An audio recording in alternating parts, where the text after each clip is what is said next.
because I work in a circus caravan? No. It makes no difference to me if you're a little wooden house, a circus, or another dimension. I like you because you're helping me create carnivorism, and that's cool. You're cool. Just cool. Well, awesome. Thanks. No problem. Well, now you're here. Do you need something? Shall we consult the cards? Do you want me to teleport you to the butcher's, or do you have the book? Um, I need help. Of course, let's see what the cards say.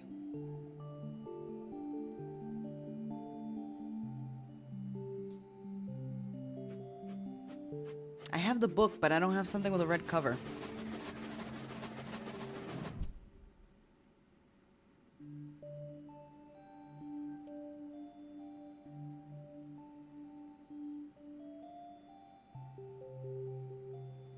The book. The swimming pool and blood. Cool, but what does it mean? I would focus on the swimming pool and the blood. Look for something like that and put the book in it. Of course, that way the book will have a red cover. Oh, I can make the cover red. Okay. I'll think about it and see if I find something. Very good. Okay.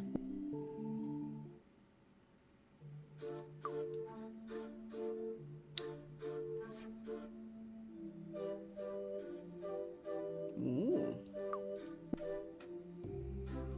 I can smell it from here. The police say the tent's entry is prohibited. Something strange went on there. Oh no! Hello. Hello. He's got a sad face, with blood coming out under the circus. What happened inside the tent? A few days ago, during the last performance after the afternoon session, our colleagues, the midget, blocked the exit and cut all the people in the... So, a murder? No one was left whole. Why did they do that? Well, they came out on stage in the middle of a performance asking for a raise because they were earning half as much as the other performers. The boss asked the audience, and they replied that, given the midgets were half the size of a normal person, half the salary should be enough. I don't think the midgets were particularly happy about that, because they took a few swords that they were lying around, and the stage ended up full of half people. So now everyone earns half a salary. Makes sense. Okay.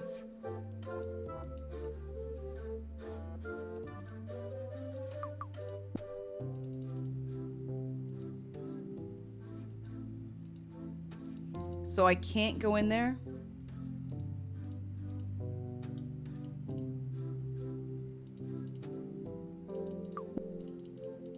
So where am I going to find a pool of blood?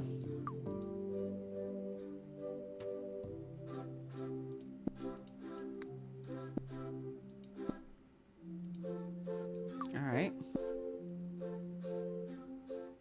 Maybe he could take me back to the house?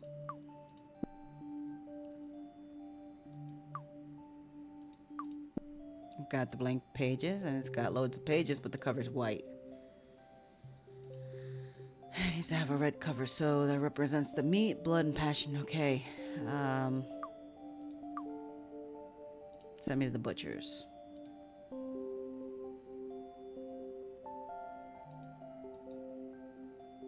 Done. Now when you exit, okay.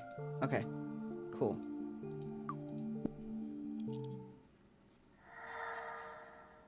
That tickles.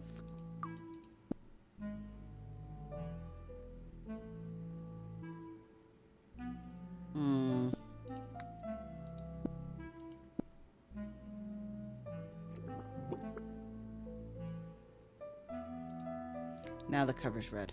Okay. Gross. Okay.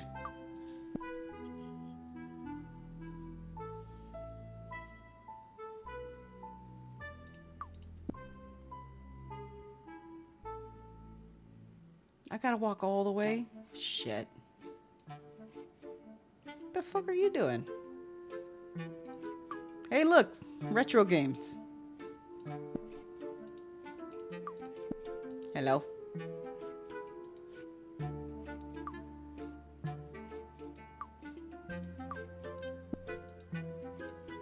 Alright.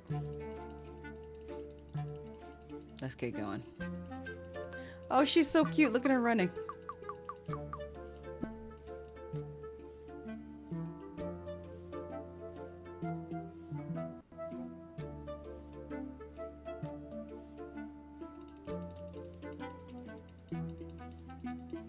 Alright, we got the bloody book. This will be good.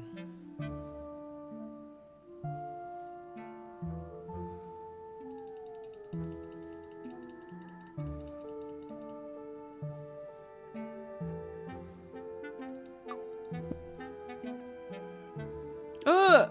What the hell's the cat doing?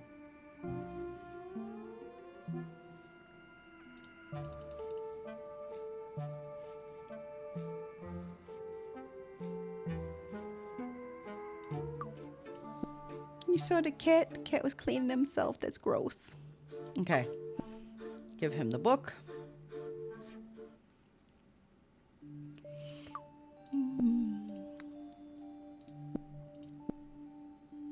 I've got the book.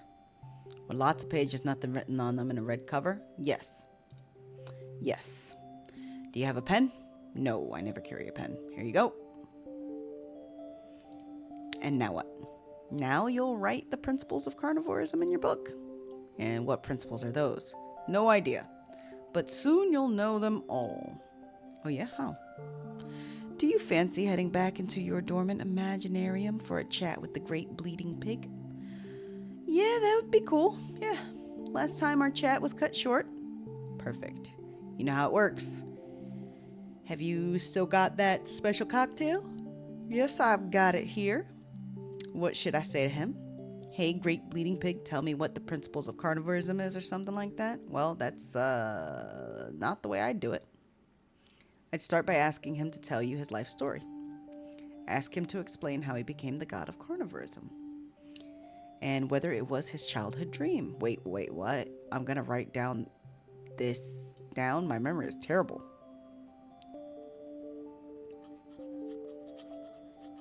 As I was saying, ask him about his followers. It's important that we find out, they should show their faith in him. Also need to know what sort of clothes and interior decorations he likes. Maybe find out what he likes to do in his spare time, if he does sport, if he dedicates all his time to punishing unfaithful followers. I'm sure if you ask those questions, some other interesting things will come up. Write down everything he says in your book. That way we'll know the history and the fundamental ideas of carnivorism. Okay, done. Great, take a swig of that cocktail and I'll take you to your imaginarium.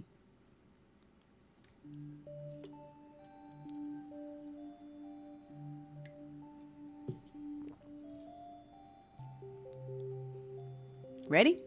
Ready. Let's do it. Here we go. Go for it, Agatha. Don't worry. She likes her butt and fancy hair. I know. I read her diary. One day. One day. Beyond the sea, one day waiting for me. Search for the great bleeding pig and remember to write everything down. Let me know when you're done. Okay. Bleeding pig! I need to speak to you. Can you come out for a minute? Do you remember me? Yes, Agatha. I really enjoyed our last chat. You're a pig that's really cool. Incoming ad break. I think we've got lots in common, so we're friends, aren't we? Cool. Thanks, great bleeding pig.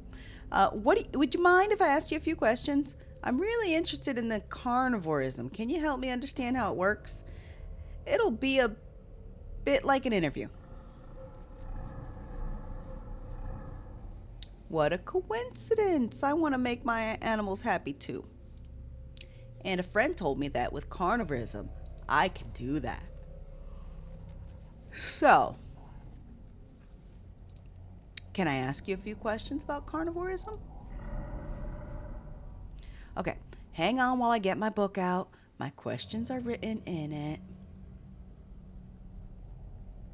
Okay, to get us started, tell me what carnivorism is all about.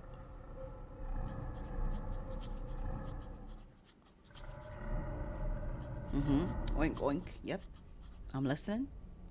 Cool. Tell me more about the happiness part and eternal life.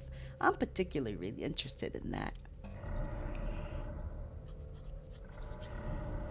How are you doing today? Oh, on the inside, you mean? What do you think he's saying to her? What do you think this shit is? Oh, it's so dark.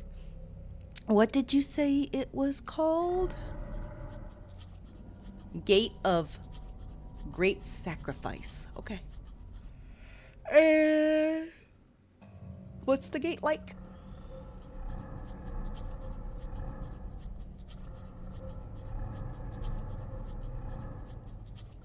Sometime later.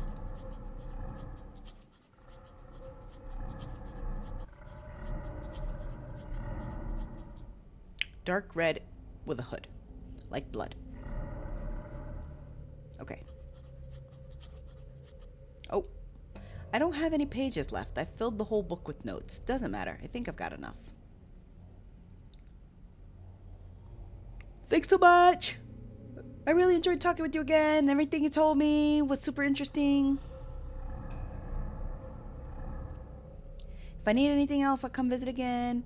I'd hug you, but you're huge, so I won't. Okay, take care, great bleeding pig.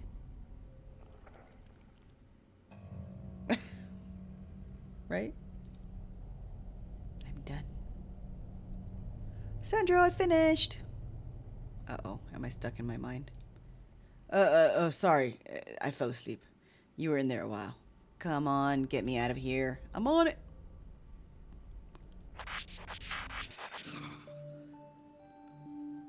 How'd it go? Good. We chatted for ages. The Great Bleeding Pig told me loads of interesting things about carnivorism. Great. Tell me what he said. Hang on, I've got everything written down in my book.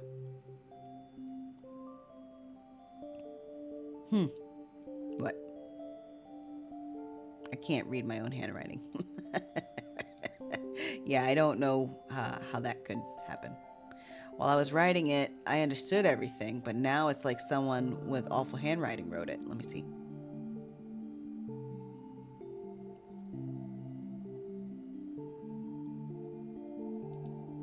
Of course. Remember, I'm the Austin Sandro. Yeah, I guess that makes sense. Okay. Useful for what? Making carnivorism the perfect religion. Like I told you, when they assigned me your case, I designed a course adapted just for you.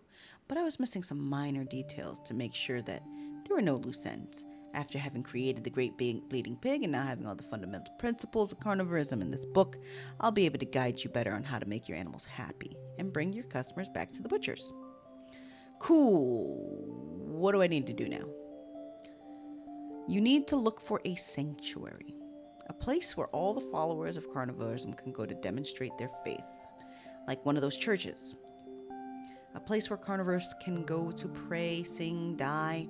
I'm still not sure how they're going to show their devotion. Do you remember if the Great Bleeding Pig told you anything about that? I think he said something about never-ending happiness and interior warmth. It had something to do with faith, trusting him, and that kind of thing. Although I'm not sure. I think he said that. I'm having trouble remembering. Don't worry, I'll take a look in the book, see if you have anything else in there. Okay, so now we gotta find a place, a church. It doesn't need to be big. A whole normal room will do just fine. So we can use my room as sanctuary. You mean that back room at the butcher's? Yeah.